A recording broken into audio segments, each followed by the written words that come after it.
The title of Bob's presentation is Colonial Gardening and Agriculture in the Mid-Mississippi Valley. Please welcome Bob Mueller.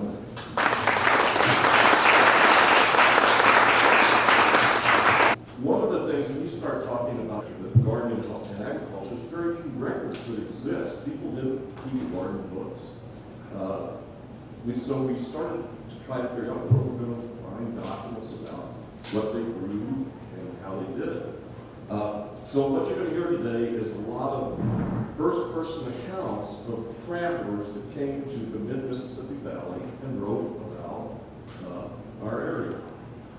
And so I'm going to read from time to time. I don't like to usually do that in a lecture, but it gives you the words of what these people wrote back as far back as 1687. The other thing I'd like to apologize for is, pardon my French. I'm a hard-headed German, speak a little guttural language, and the wonderful language of the French doesn't come easily to me. And it doesn't even sound like Paul French. So let's go to the next slide, please. You saw this yesterday. Charles talked about how big New France was, the Belgian France. What we're really interested in is the middle portion. There was Lower Louisiana and then what Louisiana? Upper Louisiana during the Spanish, it was also Louisiana. So next slide, please. So we're really going to talk about the Illinois country, which kind of went on both sides of the river, the Pays Illinois. And it went all the way from down in what is present-day Arkansas up to the northern forts like Fort St. Louis that Charles mentioned. And it was the breadbasket of New France in the lower New France. One of the things, this area here was not pure French. I had a history professor come see me a couple of weeks ago about food of the time periods and how it changed when the Germans came here. And I said, you really can't consider pure French food and French agriculture here because we were a confluence. We had a lot of different people come to this area, and when you have these confluences, it affects what you grow, what you eat.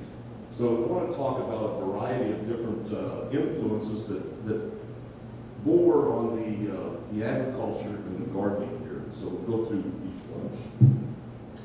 The first was Mother Nature. People, at least on this side of the river, came over here for four main reasons from Kaskaskia area, Fort Deschart. They came over here to make salt because we have a salt spring just south of town. They came here to mine lead, famous Cadillac mine. We had a mine Lamont over here that he founded before he went on to find Detroit. They came over here to farm, most importantly, and lastly, and not very importantly, to get furs. That was more of St. Louis. But you can see here we made things like maple syrup and making salt where they boiled it down. I guess they burned a lot of wood because they made a lot of salt here. But there was one of the early references that I found was a guy named Guillaume Guillarquet. He was the Inspector General of Louisiana. He actually had two brothers that were here too. But he came up here in 1722 and 1723, and he wrote about the area. He said, the fruits I have seen are some red plums, which are very good. There are also some apples the size of an egg. I assume that was like a crab apple. And some currants, which do not differ, at least from those of France. There are some walnut trees which bear nuts, but of a very bad taste. They did not like American walnuts. There is another kind of tree which bears fruit like a walnut, but much smaller. They call this fruit pecans. There is another tree which bears a fruit called the asmine, or asmine, which tastes like a banana. That's our pawpaw. So they're starting to talk about this back in 1722. And here's of all my research, this is my most favorite writing that I saw. He says there are also some grapes, which are very good and plentiful.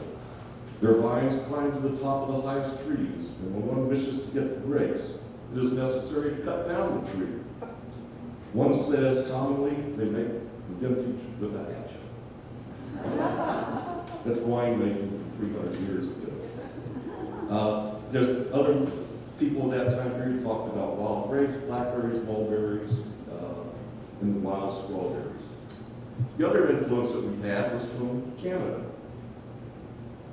Well, that's kind of all the different things, but most of the people that settled in this area originally of the French nationality were French Canadians. They had come down from Quebec and Montreal and settled in Kaskaskia first, like Francois Ballet and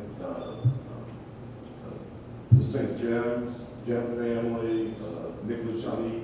Those were all French Canadian. The Bogie, the house that I lived in, was happened up in Canada. And it's a little bit different system up there. It's called, and I'll probably mispronounce this, the Signal system, where you had kind of like a head guy, and he had all these long lots, and the people actually lived on their long lots, which is very different than how we did things here. People didn't typically live on their long lots. So when the people came down here, they're used to this long lot, common field kind of system. Some of the other things I found in 1747 and 1748, the congregation of Notre Dame in Montreal had market. And these are all the kinds of things that they are selling in Canada in 1747, 1748.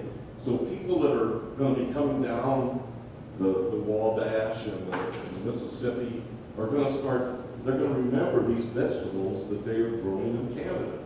And a lot of them are similar to what we're used to. Again, we can't find out what varieties of these vegetables they are. It's interesting they were growing chicory up there.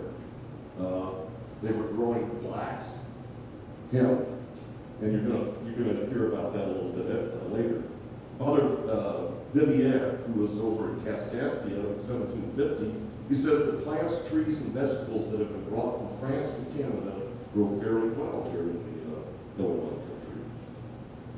Another guy that came to this area was a guy named Peter Kahn. He was a botanist from Sweden.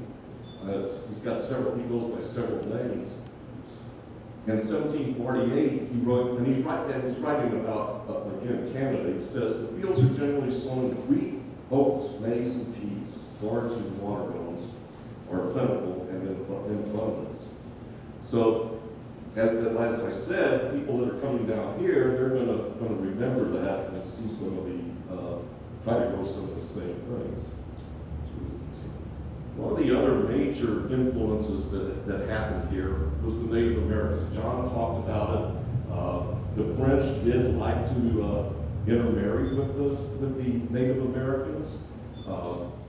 We had a number of local tribes here. On the other side of the river, as John mentioned, the Tamaroas, the Kaskaskians, the Michiganeas, and on this side of the river we have the Little Osage, and a little further west would be the Big Osage and the Missouri Indians. We didn't have a lot of problems with the Native Americans in terms of raiding and killing our people.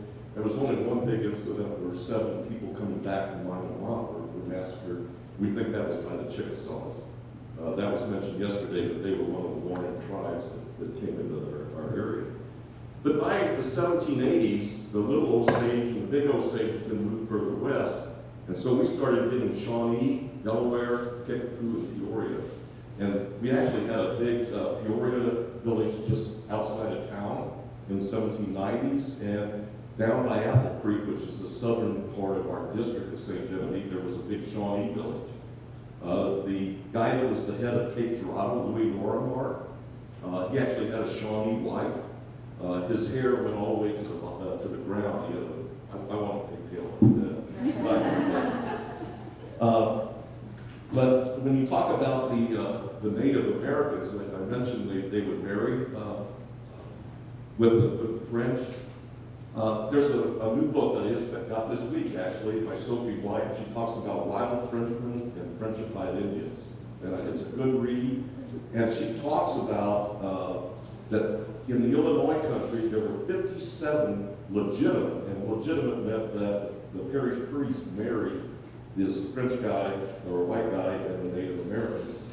And she goes on to say that 20% of all marriages in the Illinois country were between Frenchmen, and this is before 1750, were Frenchmen and Native Americans.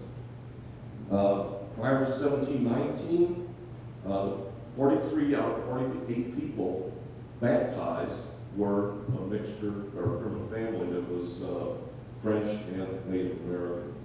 And that doesn't count all the people that, we had a lot of voyageurs back then, Coureurs de Bois, and they'd go out in the wilderness, and some of them had Native American wives, and it was called a façon du pays, in the custom of the country. And sometimes they would use an Indian ritual to get married, and sometimes they just had another wife out there, and they had a wife back home. So, and I looked, we have some several censuses that we use. The first one that I found is 1723, and this is this is really the Illinois country on the other side of the river, because St. Genevieve hasn't been founded yet. And you can see that we had in 1732 57 sauvages, male, and by 1752 we still had 60 of them, and just about as many female slaves here in the country. The slaves were called Pawnee, even though they're not Pawnee Indians. They got most of their slaves from other Indian tribes, and we would sell them to the French. And so they got very much involved, and they would have an impact on the food that we grew. Typically, we saw, maize, beans, and pumpkins, the three sisters, is something that the Native Americans did, and so they grew that here. Still, by 1770, we had 23 Indian slaves here in St. Genevieve. There's a wonderful book that Carl wrote called Stealing Indian Women that's been made into a movie called Under These Same Stars, which was filmed here. And he talks about a half-breed from Kaskaskia who stole a native girl from Kaskaskia. They find her dead. And so he comes and steals another one here in St. Genevieve. And the whole story, and this is all from court records of the time, that they go out and try to find this guy, and eventually they don't. He just disappears in the history. So go to the next slide. Obviously, African Americans had a big influence on the area here. They say, and you'll see it in a lot of books, that Philippe Renaud, who came here to mine lead, brought with him, Charles mentioned 200 craftsmen. But you also see that he brought 500 slaves from the island to mine lead here. None of the census data really supports that number. But we probably do have a lot of the African Americans in this area. The old families came from those original ones that he probably did bring from the islands. One of the things, you go to the next slide, we always talk about slavery. Now it's not politically correct, and I have to tell you, when I did the Melissa Etheridge thing, the producers wanted to make a big deal out of the fact that her ancestor, Nicholas Jean, owned slaves. It was accepted back then. It's not accepted now. And they wanted me to make a big deal out of that. I really didn't, because there was a little bit different relationship on this side of the river, or on the French culture, than there was on the British side of the Mississippi and further east. And there's a thing called the Code Noir, and it was promulgated by the king back in about 1680 and applied to the islands. Slavery was not allowed. I don't think in France at that time, but it was very prevalent in the islands. And it's 54 or 55 rules about which slaves and slave owners have to abide. There's typical ones like they can't carry weapons, they can't gather at night. You can't split up a slave family. We got some marvelous stories where they did. And then they eventually get back together. But one of the things is you couldn't work a slave on Sunday. And they could grow vegetables and sell them. But you had to have your master's permission to do that. So I mean, slaves were not only slaves working in the field, and they were very valuable. A lot of times, the slave was as valuable as the person's house, and so they were pretty prolific too. When I look at the church records, you also had to baptize the children in the Catholic faith. You had to be buried there. Most of our early records are slave baptisms, and one of the studies I want to do now is look who the godparents were and who the owners were. So that one of those areas of St. Genevieve history that's really understudied. Soil and climate. I think John mentioned that the soil is pretty good out in Cahokia. 1711, Ecole wrote, he says, one of the finest in all Louisiana and one of the best for fertility of soil. And he's talking about the Illinois country here. Father Vivier, that I mentioned in 1752, wrote, these lands in general are fit to produce everything the lowlands, talking about Louisiana, can yield except rice and indigo. But in return, wheat thrives there extremely well. The mulberry tree is plenty, tobacco grows fine, and of good quality as do cotton and garden plants. Even as late as 1802, Guerin de Lac visited St. Genevieve. He said the inhabitants of St. Genevieve are exclusively occupied with cultivation. They possess a portion of the earth whose fertility transcends the imagination. In a few days, they can sow and harvest their subsistence for an entire year. So, and it goes on, Page de Croix in 1752. John Jenny, 1766, he comes to Kaskaskia and says, he observed that the soil there produced very fine crops of everything that is sown on it, but goes on to say, though the French were very bad farmers. So, everybody that came to this area recognized that this ground here is special. That I would say also, writers wrote that not only the land was fertile. One of the French ministry official for the King Louis XV wrote, the earth is very fertile, the climate salubrious, and the women fecund. So I'm reading this, and this is 1744, but 1752, good old Page de Croix in his History of Louisiana says, one of the greatest advantages of this country, that women are very fruitful in it, which they attribute to the waters of the Mississippi. John Lambert comes by here in 1808, and he writes, I have never heard, however, that the St. Lawrence possesses such properties as are ascribed to the waters of the Mississippi, which are said to facilitate procreation in the Louisiana females. It is even said that women who in other parts of the world could never breed have become pregnant in a year after their arrival in Louisiana. So that's why we tell our daughters, don't drink the water.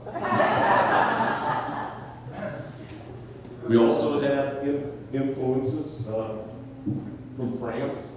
Most of the French Canadians that came to Quebec and then on down to the Illinois country were from Normandy and Brittany, so they're bringing their historical agriculture there. Lepage de Croix again said all the plants transported hither from France succeed well, as do also the fruits. Philip Pittman, 1770, it produces all kinds of European grains, hops, hemps, flax, cotton, and tobacco, and the European fruits come to great perfection. I've always wondered about this flax thing. One of the legends is that France said you couldn't do weaving here in America. They wanted to have all the cloth come from France, and there is a lot of cloth that comes from France.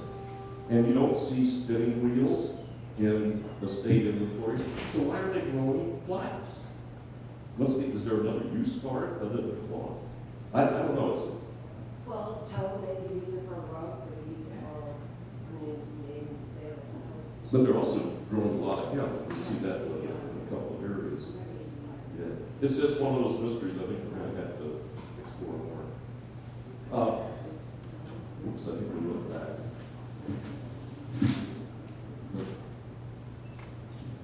Go forward. One of the things that we were talking then about France, and one of the things that they had, and we had a book yesterday, or two of us sold, the Diderot's Encyclopedia, and that's about a 1680 book by Louis Leger. And so they would have had access to this. This is kind of the index from the area that where Diderot talks about agriculture. He talks about anything from growing grapes to gardens, garden tools, how to design a mill. So it's something that they would have had access to. And some of the things that came from France that were starting to become prominent there were things like raised bed, the use of cloches, espalier trees. So that's a French influence. One of the other influences, oh, I forgot there. These are some of the books that were available in the area later on. Pierre de Clebes, who founded, was, unless you talk to Carlos, was one of the founders of St. Louis. And he had a variety of books that were related to gardening and trees. One of them was the famous Maison Moustique, which was talked about all different kinds of husbandry and things. Pierre-Joseph Didier had a thing on gardens, and a calendar. And we had a Tom down here, Pierre Charles Perrault, and when he died, he had a chest of books that he donated to the town, and it was on agriculture, and they had disappeared at this, we don't know what happened was. He ended up being the commandant of New Madrid and then got sacked and went back to France.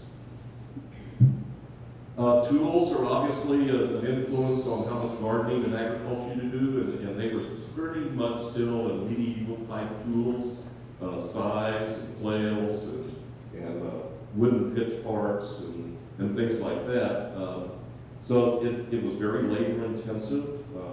We talked about African Americans. We begged for more African Americans up here, but most of them went to the down south of the plantations, and we would get very few of them up here. Farming equipment is another thing that facilitates how much you can grow. There's two things. The French used a two-wheel plow called a charrette, and they also used a wooden wagon that was called a charrette. And most of the time you hear again when in writing that the charrettes were pulled by oxen. But I looked at a state inventory from Kaskaskia in 1725. Marie Ruenza, anybody ever hear that name before? Very famous lady, I'll talk about her in a little bit. But she had two charrettes, one for oxen and one for horse, and two plows equipped ready to plow. That French wheel plow is a very old type of plow. When they first got to this side of the river, at the bottomland, there was a lot of cane here, and somebody mentioned bears, John did, a lot of bears in that cane. But even as 1791 in Cahokia, there's some inventories from there. Joseph Boutsier, who was a notary, royal notary in the area, both in Kaskaskia and then up in Cahokia, he had two large carts with wheels, and some say the French made those carts without any nails, they were all wood. One pair of oxen, 5 to 6 years old, one pair of oxen, 3 years old, one broken, one not. A rack for drying tobacco, one spade, and one sock. Since being a notary, probably wasn't much of a performer. I'm not going to say this in French, but this is kind of a common saying for us, but it's different in France. We say, put the horse before the cart. They say, putting the oxen before the plow. Farm animals were important. I was always told that they really didn't have a lot of cattle, but when you look at the census of 1732, which is again on the other side of the river, and in 1752, which also was St. Genevieve, the river was small in 1752, you can see they had in 1732 407 oxen, and by 1752 777 of them, just in both in Kaskaskia, Cahokia, Fort Deschard, St. Philippe, and St. Genevieve. Again, you don't hear a lot about horses. The French loved horse racing, we know that. But in looking at that census data, they had 203 in 1732, and by 1770 or 1752, 697. That's made up of both mares and stallions. Cows were important. I'd also heard that they didn't eat a lot of beef, but well, they sure had a lot of cows. And you hear that they didn't make butter and cheese, but I don't. They can't have that many cows and not make those kind of products. They did let the cows kind of roam a lot. And more importantly, the French had a lot of pigs. They had the 1460 and 1732 and 1752, 582. So pork was a main part of their diet. They let it roam around in the common, in an area called the park here, which was different than the big field or the LeBron Champ. One of the other things that affects how much you can grow is how many people do you have to do the labor. I mentioned that we've never had enough slaves. Oops, I'm switch the page here. We're about to talk a little bit about mills.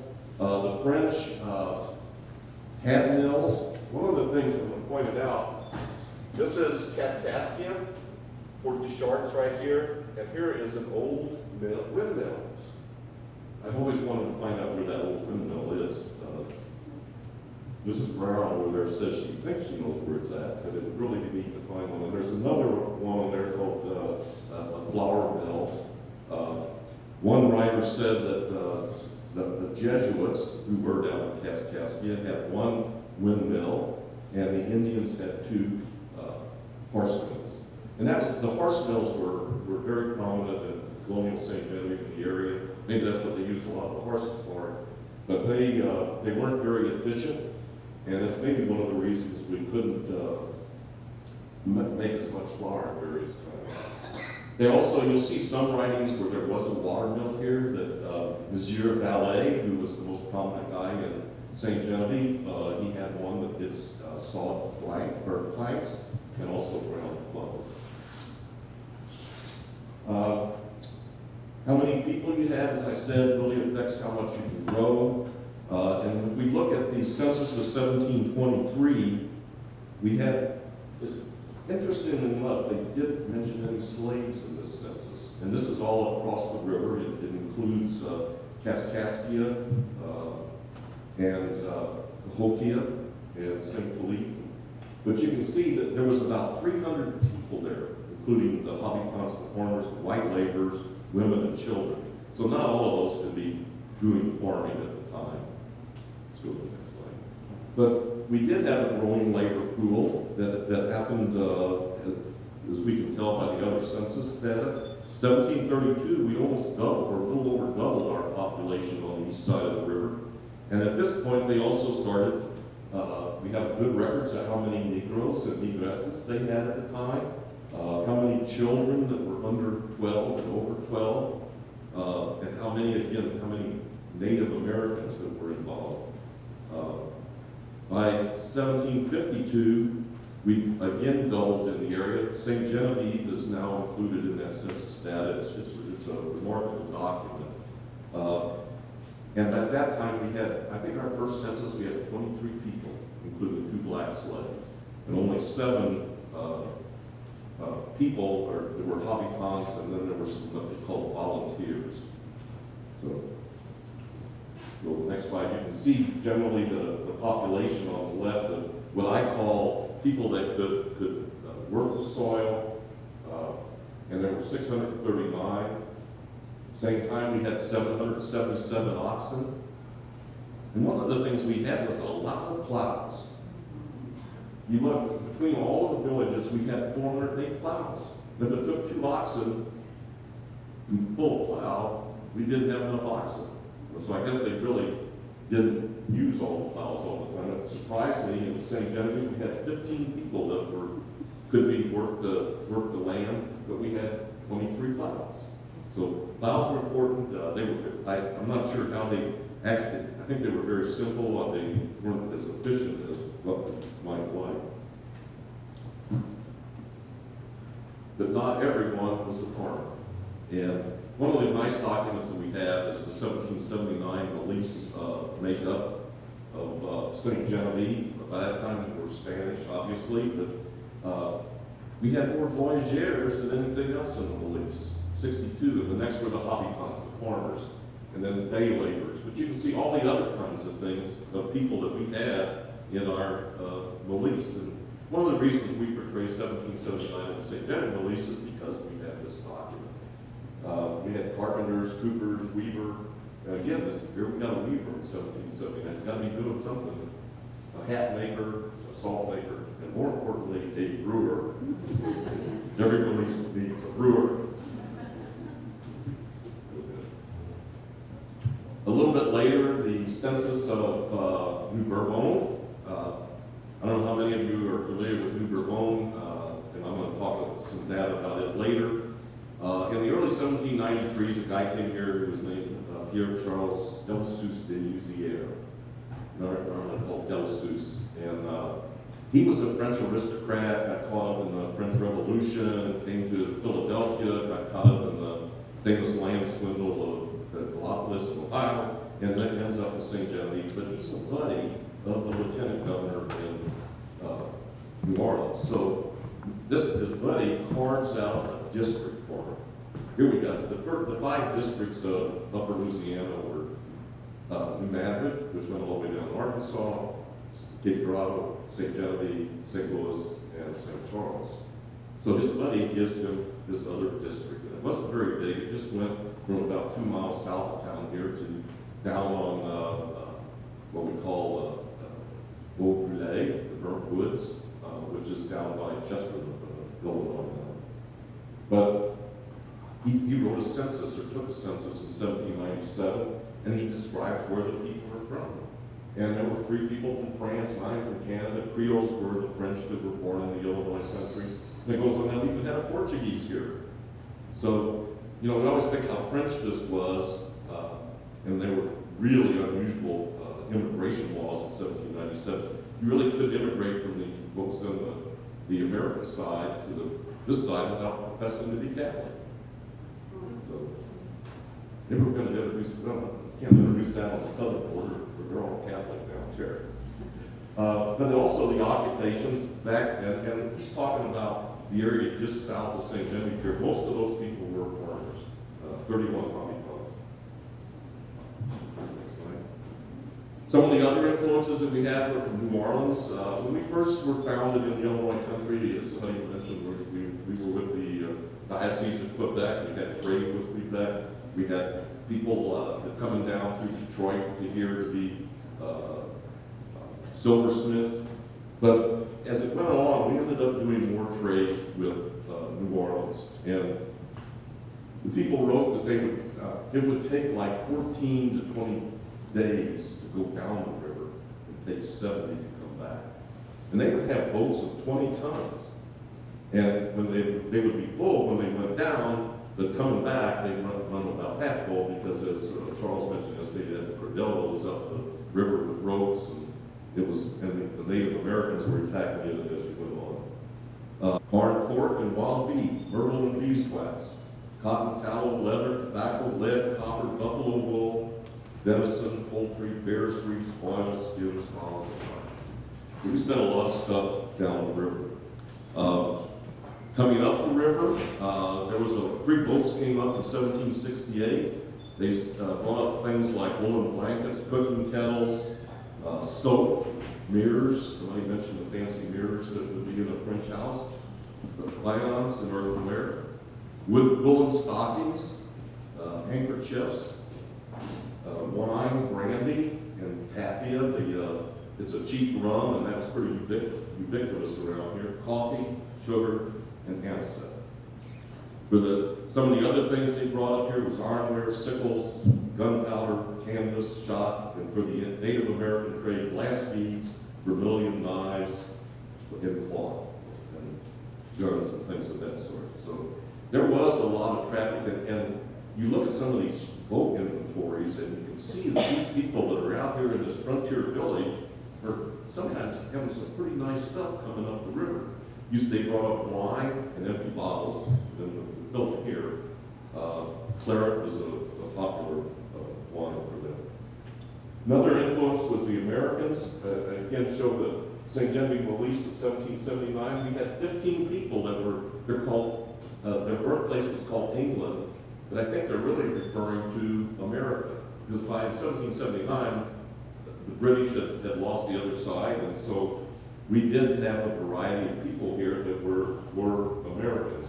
And they were also coming in, Colonel Morgan was trying he got a Spanish land grant to expand New Madrid, and so he's trying to get people to come across this side of the river. Henry Perot, who I mentioned, during 1794, he left here. He's a commandant. He left for a year and went to Philadelphia to try to get people to immigrate here. Because one of the things, the difference between the English and the French, the English populated their settlements, their colonies. The French didn't send as many people over here. And it was a much wilder area. So, you know, people with the Americans starting to come in did start to influence it. One of the things the Americans brought were improved mills. They really were big in water mills. Crop rotation, the French didn't practice crop rotation. And farming the hills. You know, the French loved to farm down that bottom line, that rich soil, and didn't want to do it up in the hill country. I'm going to talk a little bit about our lands, homes, and people. Next. And again, the long lots. On the left is a depiction of the long lots here in St. Genevieve. You can see in the kind of the left portion, the little village, and then you can see the long lots that go from the bluffs to the river. And there would be a fence that surrounded that whole fence from the river edge all the way around back to the river edge. And I've always heard that they do the long lots for a couple of reasons. One, everybody would have access to water because water was our method of transportation. And the other reason is that they plowed with oxen. And oxen are like Germans. They're hard-headed. And once you get them going in one direction, you want to keep them going that way. So, John mentioned that map of Cahokia where they numbered the houses. This is that map. I took a section of it. And you can see down here that the little houses, and John was right, they're all numbered, and they tell you who lived there. But in the middle, you see kind of a broad strip of land. In Canada, that was called a Benin, D-E-M-E-S-M-E, and the seigneur would own that center piece of land. In Cahokia, the church owned that center piece of land. And here in St. Genevieve, in our long lots, the church owned some land also. It's called church land, and we still have church land in our big field. To this day, we rent it out to farmers. Henry Breckenridge is one of my favorite guys that I like to read. He was a young boy, 7 years old, living in Pittsburgh. His father sent him to St. Denis to learn French. And he lived with the Vital St. Jean Beauvais family, whose house is still here. It's one of the rare posting ground houses. And later, he wrote a book called Recollections of Persons and Places in the West. And then he describes coming to St. Genevieve, and then he describes living with the Beauvais. And he talks about the village of St. Genevieve. He says, one fence encloses the whole village field, and this is kept up at the common expense. The riverside is left open, the steepness of the bank rendering any enclosure unnecessary. This field is divided into a number of small lots of equal size, a certain number of apartments in front, and a certain number in the back. The more wealthy possess and cultivate several of these lots, while some of the poorer class do not own one entirely. One of the things we know is they mark these boundaries of these apartments. The line of apartments is about 192 feet with pecan trees, which we still have in the big field, and they would mark it with stones. Next slide. Breckenridge went on to say it was a pleasing sight to mark the rural population going and returning morning and evening to and from the field with their working cattle carts, old-fashioned wheel plows, and other implements of husbandry. The French were different than the Americans. The Americans liked their cabin out in the woods, partying a mile or so away from everybody else. The French tended to develop what we call spring villages, like along the bluffs. They would own their lot in town, which I'll talk about. They will also, there was a common area up on the hill here, and then there was the big field, the Grand Champ, where they had their long lots. On the right is about a 1797 sketch or map of New Bourbon, and it shows again going from the bluffs all the way down to the river with their long lots. New Bourbon was called Mon General, Generous Mountain at the time, and eventually became Nobel Bourbon. And right now, I think there's only 5 houses left, and it's one of those areas where we really need to do more research and archaeology. You look at Le Grand Champ today, but showed you the bones on the left, and you see the long lots. If you look here, you still see vestiges of those long lots from if we take an overhead view of Le Grand Champ. The fence was an important thing to the farmers here. Each person who owned one of those long lots was responsible for fixing their fence, keeping it in good repair. One of the few elected positions in Colonial St. Genevieve was the syndic. And the syndic went out, and after everybody said they had their fence guarded, he would go out and inspect it. And then if he found it good, he would say, okay, go plant it. So they'd take the next 2 weeks, and they would plant all of their crops in the Grand Champ. They would come out, shut the gate, post the guard, and I say, sing, dance, and play cards and drink until fall. There was no weeding going on. The fence was also important in Kaskaskia. 1785, at the close of the Mass in the parish, and this is very typical of the colonial area where announcements would be made at Mass.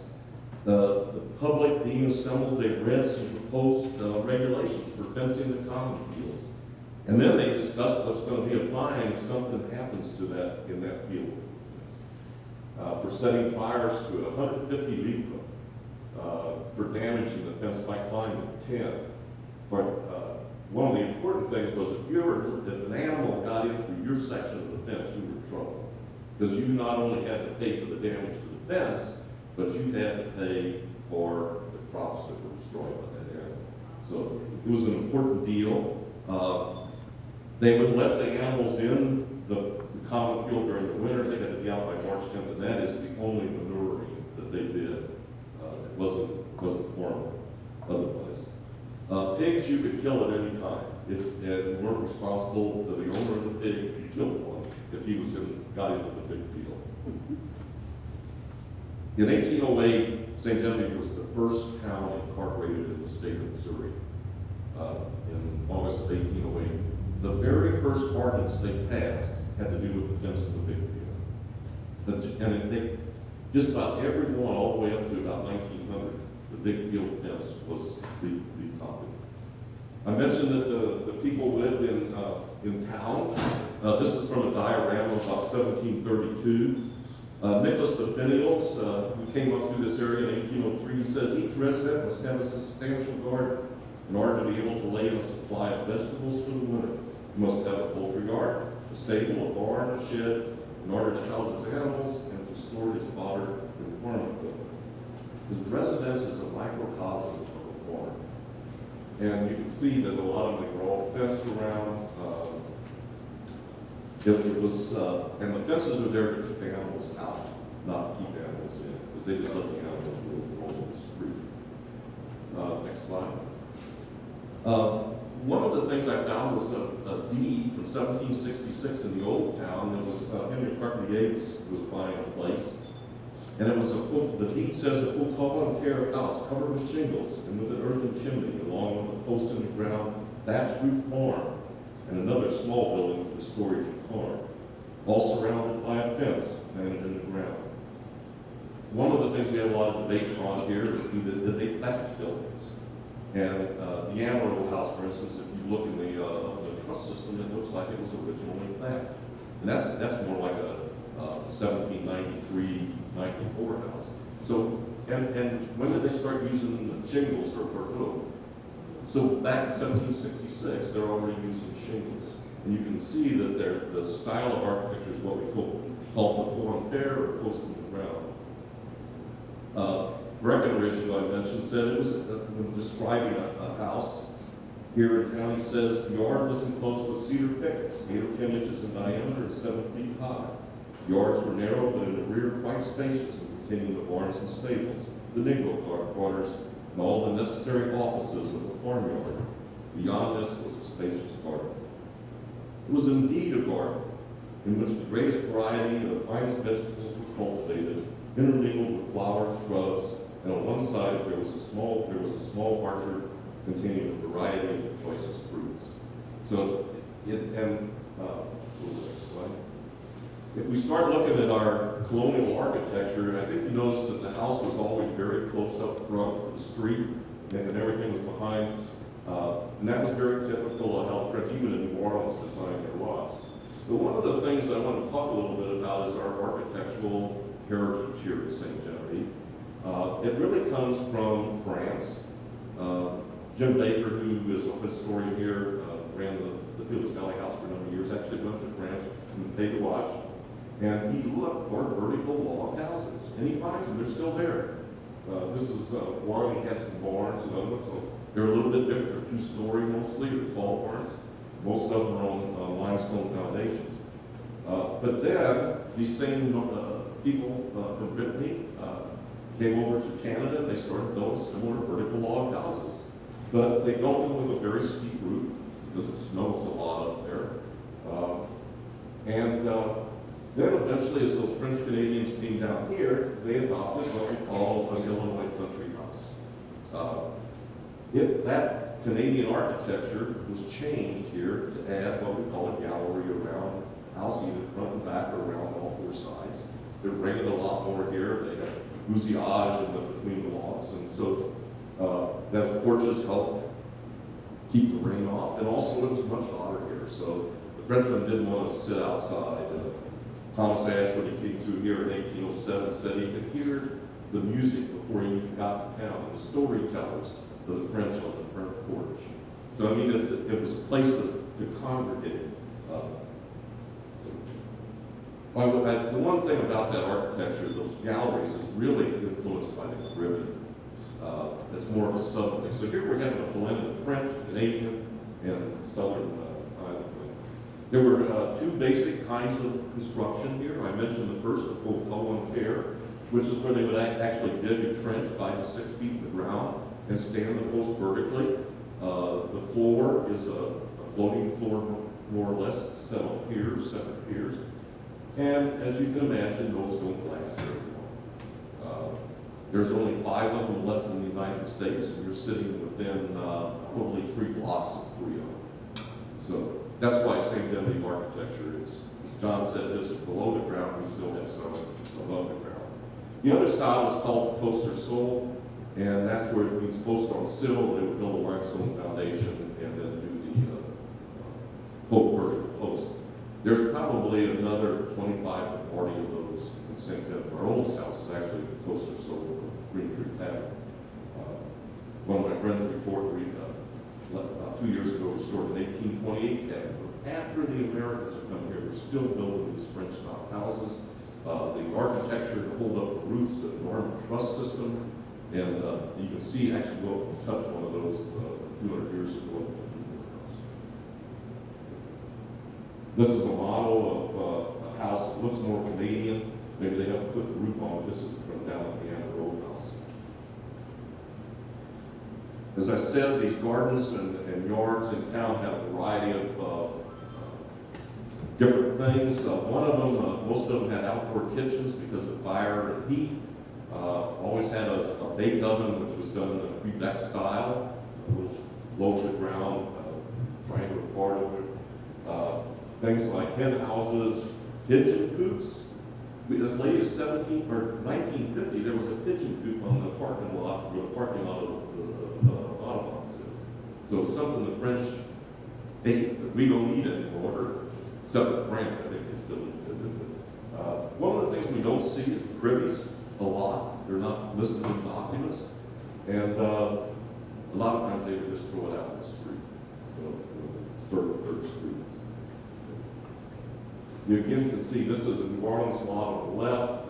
On the right here is a lot of the Great Bar House, which was up on the corner of 4th and Merchant. And you can see the house is up by the street and back of the gardens, and again is the orchard and garden. I probably shouldn't tell you all this, you know this, what they wore, but why do we think we know what they wore? Henry Breckinridge, writing about living with the Beauvais. He says, he described Mr. Beauvais as a short Frenchman with a pipe in his mouth, except when he was sleeping or at last. He had a blue cotton handkerchief on his head, the corner thereof descending behind and partly covering the eel skin which bound his hair. To be accurate, you guys with the long ponytails should have an eel skin. A check shirt, porcelain pantaloons on his hips, and the Indian sandal or moccasin only covering to the feet worn by both sexes. The finials who came in about 1800 said breechcloths, deerskin moccasins, loose-fitting tunic, and a blue handkerchief around his head. Female costumes has the same simplicity: skirt of blue gingham, and a short calico vest, and a blue or sometimes white kerchief knotted above the forehead. Oh, when I first came to town, he said, "Oh, if you were from Quebec, you wore a blue handkerchief on your head. If you were from Montreal, you wore a red one." I have a painting of from Quebec in 1803, and they all got red hats on. So, and we had a Jockey Board was a merchant here in 1800. Sold 11 different types of bourgeois handkerchiefs. Bourgeois de Même, the famous bourgeois de Sioldat, the red one, but the Madras one. So they wore a variety of colors. The picture on the right is more of there was a lady in St. Louis, Anna Maria Poole, who did paintings of the area, and she painted this French girl in about 1808. She had blue hat on. Okay. You also know that during the winter they wore sabots or people. So I'm going to move out of that into what they ate. Again, boy, would I love to find some recipes from the time. They just didn't write them down. Henry Breckinridge said they make great use of vegetables and prepared in a manner to be wholesome and palatable. Instead of roast or fried, they had soups and fricassees and gumbos, but just supposed to be derived from the Africans and a variety of other dishes. William C. Carr, who was our first permanent lawyer here, obviously came after the Louisiana Purchase. He wrote to his sister-in-law. He said that breakfast is usually composed of a single cup of coffee with some bread and without butter, the dinner of soup, very seldom of any kind of meat besides that of which the soup is made, together with lettuce, of which the French are very fond, using some kind of oil, commonly pear oil. The supper is the heaviest and richest meal composed of meat and salad. It is no uncommon thing to see tainted meat come to the table. I've always heard that they do a pheasant down in New Orleans, they hang them on the horn door when they fell, that was the time. Pheasant. The hours of eating are as soon as you rise in the morning at 12 o'clock. Yes?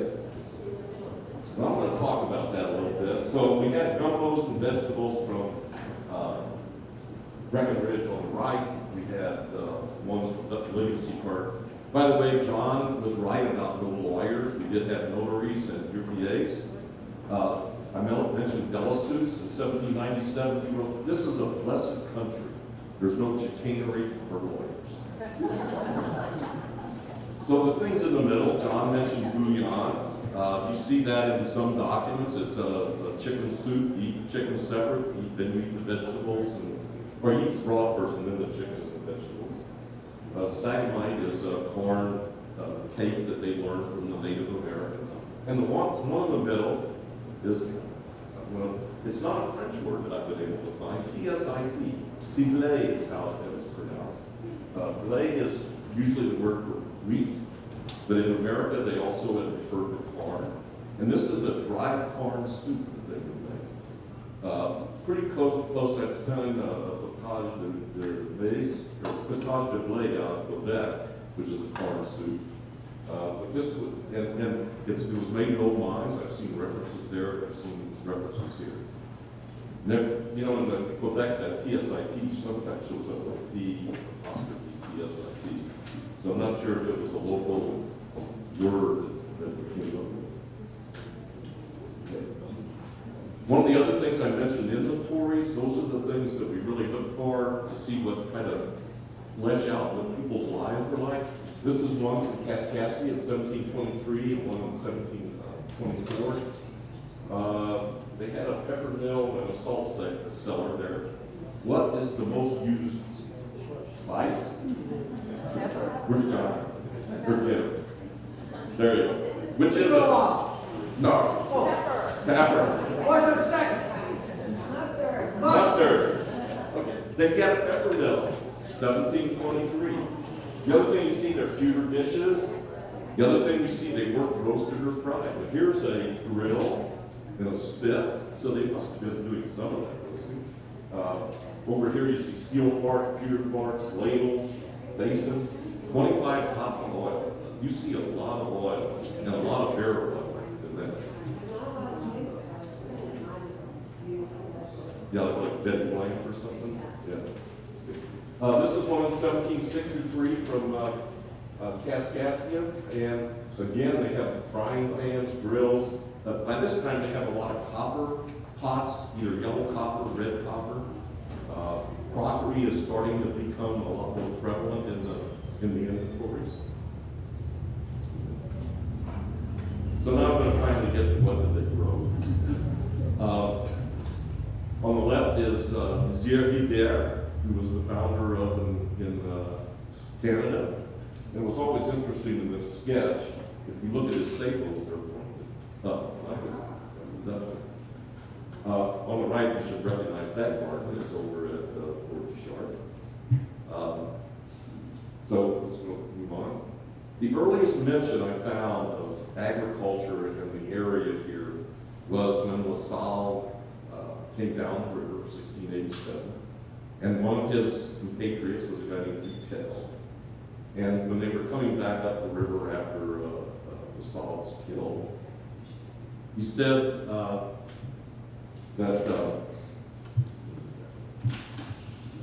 we held our way till the 25th, where the Indians showed us a spring of salt water within a musket shot of us and made us go ashore to view it. He's talking about La Saline, just 7 miles south here. The country about was full of hillocks covered with oaks and walnut trees, abundance of plum trees, great store of all sorts of fruits. He says there's one that's shaped like a pear, and when ripe it feels like a peach. The taste is indifferent, good, but of the sweets. I think he was talking about the pawpaw in that one. He says we went up further up around San Luis that was mentioned yesterday. He says that country is the most temperate in the world. And anything you sow there, whether herbs, roots, Italian, and even European corn, not Italian, Indian corn, thrive well there, as had been tried by Mr. Boswonde. He sowed crops, we eat the bread, which was very good, and whereas we were assured that there were vines which run up, whose grapes are very good and make good wine. One guy, Thomas, I think it was Thomas Ashby, came here and he says the coffee was as good as what he had had in Paris, and the wine was as good as Provence. Wow. Not quite sure that was true. The first mention of actual fruit being grown here, they commonly say that roots about this start getting mentioned over Kaskaskia about 1720, like the Arctic wetland came through there. But in the spring of 1810, it was reported that 5 settlers on the land between the Mississippi and Lake Pontchartrain in lower Louisiana each planted an arpent of wheat, which came from the Illinois. So they were sending seeds down there. 1714, a gentleman wrote that flour made from the Illinois wheat was sent to Isle Dauphine. And in 1714 also, Bourbon said they grow wheat and inspired Indians to grow some, from which they find much pleasure in eating French bread. The Indians also grow some tobacco, which they twist into cylinders according to their patents. All these countries are very fertile and have a good climate. Kaskaskia in 1718, we don't know who wrote this. It's called The Memoir of the Indians, but this author mentions that they did French melons, maize, and wheat. And you can see this map over here. It's one of those really defined maps here. You can see Kaskaskia, and further up you would see St. Genevieve, Fort Bouchard, St. Philippe on that. What are what? From what they said, they were a green melon. They might have been watermelon, I'm not sure. But no, I think they said the flesh was green too in one of the gardens. I mentioned the the Inspector General, he mentioned something called French wheat, maize, beans, peas, and pumpkins. Says the French wheat grows very well here, in fine quality. A lot of it went to the troops at Fort Bouchard. They would trade to the Fort Bouchard. They take the money, go buy pies and stuff from the Native Americans, and with some of that money, then trade stuff back. So that they were really bartering up during that time period. He mentions that a league higher up on the same side of the road, and he was which leads to Fort Bouchard, and from the same river is found the settlement of Seymour Lee, lieutenant of the company of Marquette, which he manages himself. They gather here French wheat, maize, beans, peas, pumpkins, and other vegetables. I had mentioned Marie Ruenza before, and I mentioned marriages between French and Native Americans. Marie Ruenza was the daughter of an Illinois Indian chief, and was a convert, very religious. She had said she wanted to give her life to God. Her father, who was the chief and the priest, wanted her to marry. And they wanted her to marry a guy named Ecole, who was around her.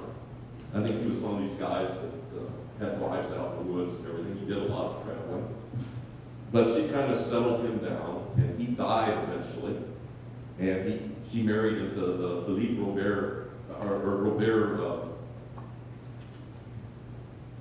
I just went back, but it's one of the famous families. But when she died, she was buried in the church in Kaskaskia. And they only do that with people that were very, very religious. But we have a copy of her estate inventory. One of the things the French did when somebody died, they would do estate inventory. Because, as John mentioned, things were done by the Coutume de Paris, the customs of Paris. And if the father died, the wife would only get half of the estate, the children would get the other half, and they would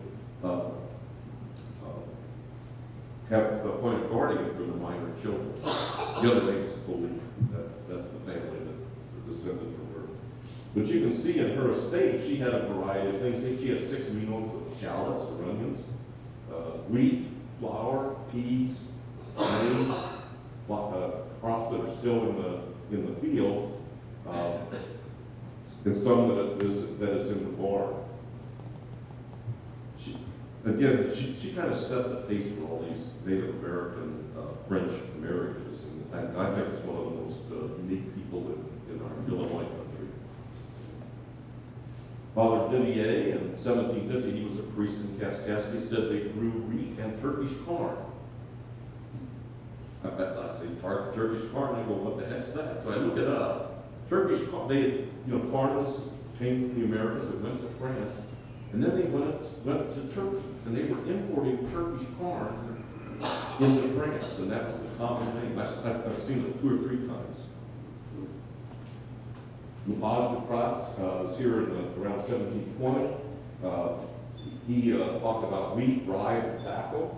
If you look here, here's the Tamaroas, Kaskaskias, here's a salt pit, and up there is a place of the Merrimack that's all full of mines.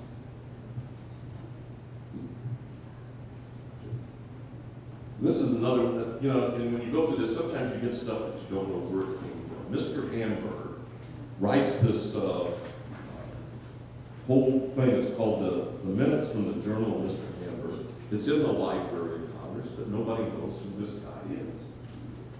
But he writes about the Illinois country, and he says they have another village on the other side, opposite of Bays, which is what they call the area of the south of Kaskaskia. And this area is called Misère, misery. And they're talking about St. Genevieve. Because the people in St. Louis, well, the French love nicknames, number one.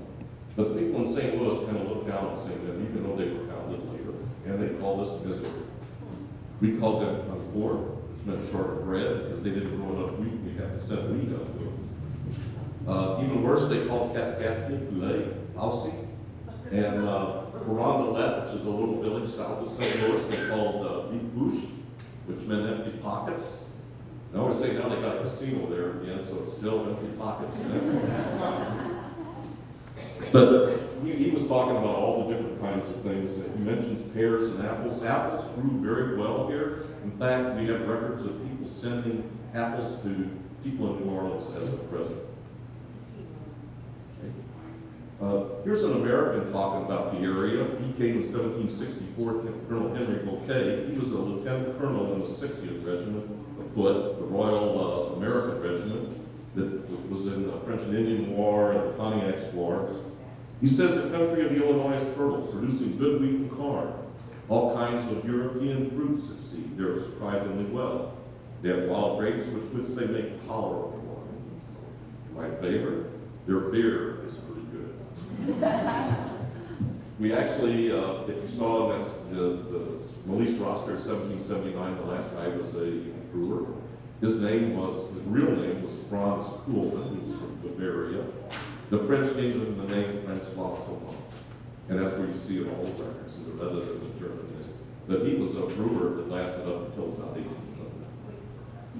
1800. Even though in 1768 the other side of the river is British, George Morgan, who was a merchant there, he writes about Fort Guichard, and he says that over there he's growing things, turnips, he's growing buckwheat, spelts. I had to look up spelts, and I'm familiar with buckwheat, which is really buckwheat is not a grain, it's a seed of a flower. Spelts is a very ancient grain, and both buckwheat and spelts are coming back because they're very nutritious and they're very good for people. But he was writing back to Philadelphia to get seeds for this stuff. He says also, I put in some clingstone peach stones. He says, put in some clingstone peach stones and others in the cask of buckwheat, from which you can raise trees in the fall. Send some more and some potatoes. This is the first mention I hear of potatoes, which I think are what they call our potatoes. You see other references to sweet potatoes in there. Question. Yes. That picture of that's in Fort Guichard. Yes. Where did that come from? I'll have to get back to you on that, because I don't remember where I picked that I've up. never seen that. I picked it up someplace. And the garden below that picture was the garden at Guichard. George Buttrick, who in 1769, he wrote, here they plant Indian corn in the spring and never touch it to fall. Like I said, they just close the gate. He says, in the fall, when they go to pitch it home, and most of what I see is 10 to 12 foot tall. They raise tobacco as fine as in Virginia. So he's talking about very, very things there. The next one, this was a guy named Mr. Murray at 69. He's in Fort Guichard. I had to put this one in. This isn't French. He says, I have lately made a small purchase in the land and had I hands with a genius for husbandry, all would turn out to a good account. I wish we had a number of industrious Germans with which we could make this one of the finest countries in the world. A guy named Rousseau de Warville was actually a French journalist. He wrote a bunch of articles over there. He was in the early days of the Revolution. He was very much involved. But he came over here in 1788, and he talked about a lot of the things that we've seen before. The one he mentions is indigo. I've seen a couple references to that. I don't think it's the indigo that we use for dyeing. I think it's the blue false indigo that was prominent here. He's again talking about flaxseed that they're growing here. I think that bears a lot more research. Our inventories, the earliest one that we have here is 1757. We still have the ones from Kaskaskia going back a lot earlier in Kaskaskia. So we've got to figure out what they use that flax for. One other guy, this is a governor of Louisiana late in the colonial period. He talks about tobacco, maize, barley, salt meat, fur, and lead. We sent a lot of lead down the river and go back to France. We're getting to the end of the period here. Delissus de Louisière was that French aristocrat that had the Nouvelle Bourbon district, which is just, as I said, 2 miles south of here. And he's writing, he says he sees this with his own eyes. He's given a report to the government down south and talks about all these things that are growing here. And it's the first mention of Irish potatoes, which are regular potatoes, and sweet potatoes. Pulse or beans. So they would put, you know, again, back to the old Three Sisters things with the beans, the pumpkins, and the corn. Okay. Nicholas de Finials was a guy that came up the river here. He was a technical guy, and he drew a map of the whole mid-Mississippi Valley. It's 9 foot, 2 1/4 inches long, and 27.5 inches wide. It's very detailed, and he wrote about the area. This is not part of the map, but one of the other things I'd show you is that this is a map of the salt mine area. Just south of that is what's called the St. Lawrence Creekers, and he wrote about that. He said there are 6 families who cultivate wheat, maize, mountain rice, vegetables, and raised cattle. They work at extracting salt. Here's another one that threw me. What is mountain rice? Because rice is not readily grown here. I think it's something called oryzipsis, also called Indian grass. It's the best I could find as to what this was. But he also talks about the area, about how precarious the working in these bottomless alluvial soil is. 2 out of 5 years, they would flood. And so it had to be pretty good growing to keep up and not starve when we had the bad years. They said that, you know, if it's flood in the early spring, the farmers would go right back out to plant it, so they would have something in the fall. Anybody know who English Stoddard was? The U.S. artillery officer who took possession of St. Louis for the American government. That's right, in March 10th, 1804. And he was the governor, or kind of, he wasn't the governor, he controlled this whole area after 1804. He wrote a book called Sketches Historical and Descriptive of Louisiana. In it, he said that people, among other articles, raise wheat, corn, tobacco, flax, hemp, and cotton, and manufacture maple syrup. They export quantities of beef, pork, smoked hams, and some peltry. They cultivate various kinds of fruit, small grains, and garden vegetables. And he goes on, he mentions things like cucumbers, melons, sweet and Irish potatoes, apples, peas, and peach trees. The French like to make brandy out of peaches. Not everybody was complimentary about the French. I mentioned that one guy that said they weren't very good farmers. Thomas Ashe, who came here in 1807, he says, the French were so much attached to the manners of their ancestors, and even in their practice of husbandry, that although they could see their American neighbors by the application of improved implements and methods able to cultivate double the quantity of ground at the same time, nothing can induce the French to abandon their old practices. If it was good enough for their grandfather, it was good enough for them. Samuel Parker, writing as late as 1842 about it, he says, to adopt new improvements would be a step next to giving up their Catholic religion and turning infidel. So, even the governor of the Spanish governor, his lieutenant governor of St. Louis, Trudeau, he writes, they're accustomed to losing 2 out of 5 harvests regularly, but they always persist in cultivating there in the big field, for they believe it is more fertile than the other lands, in spite of the examples by the Americans, who sow on the heights, and where their grain is abundant, and they don't fear to lose it to the rising river. But my best, I think, you know, that's kind of negative about the French. Edmund Flagg was I don't know if he was a Presbyterian or what. He came here in 1836. He wrote a book called Far West. He starts talking about the French and their courage or rocher. He says, the truth of the matter is, and the fact is well ascertained, that give the Frenchman a fiddle, a pipe, a glass of claret, and room enough to shake his heels, and like a mushroom, they'll vegetate on any soil.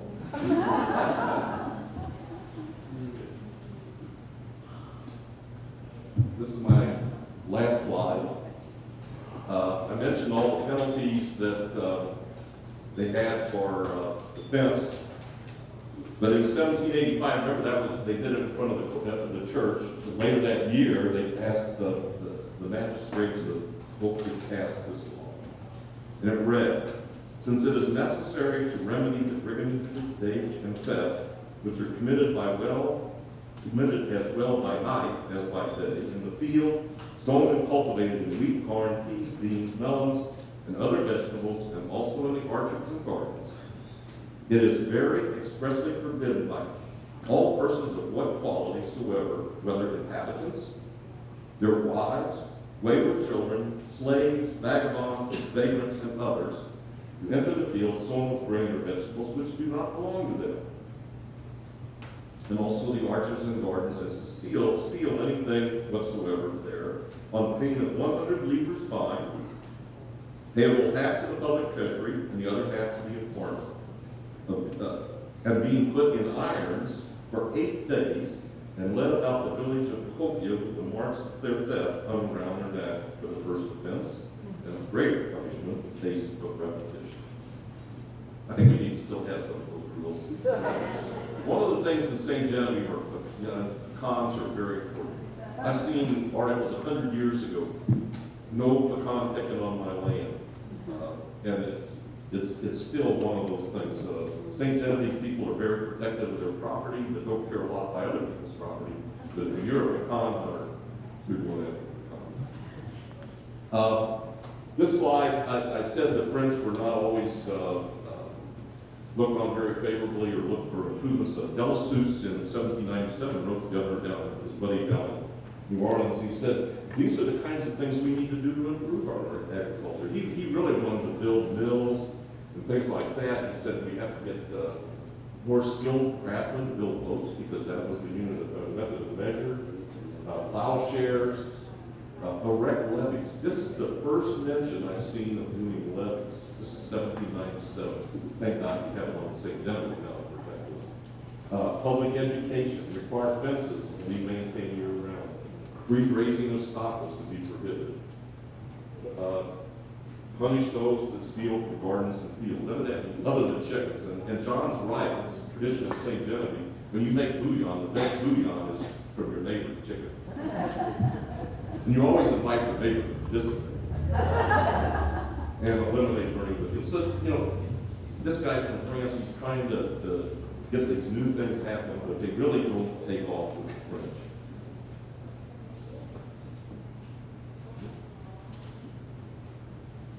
So this is kind of a summary of, I've tried to put it together of everything that I could see that they grew or used from agricultural products over the time period. The one that's a little strange is quinces. I saw that only one reference. That's a European fruit. Asparagus I saw in some after 1804. Mrs. Baudet was growing asparagus. So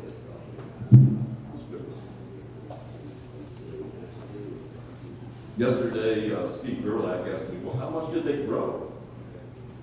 And we have some references, and it's really not the references of what they kept here, but what they sent to New Orleans.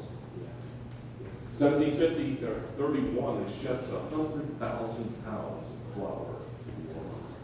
That's a lot of flour. Next year was a little worse harvest. 1736 or 1736 was worse. 1737, 100,000 pounds. 1750 to 38, only 50 to 60,000 pounds. I think that was the year they had a bug problem. 1739 was a disaster.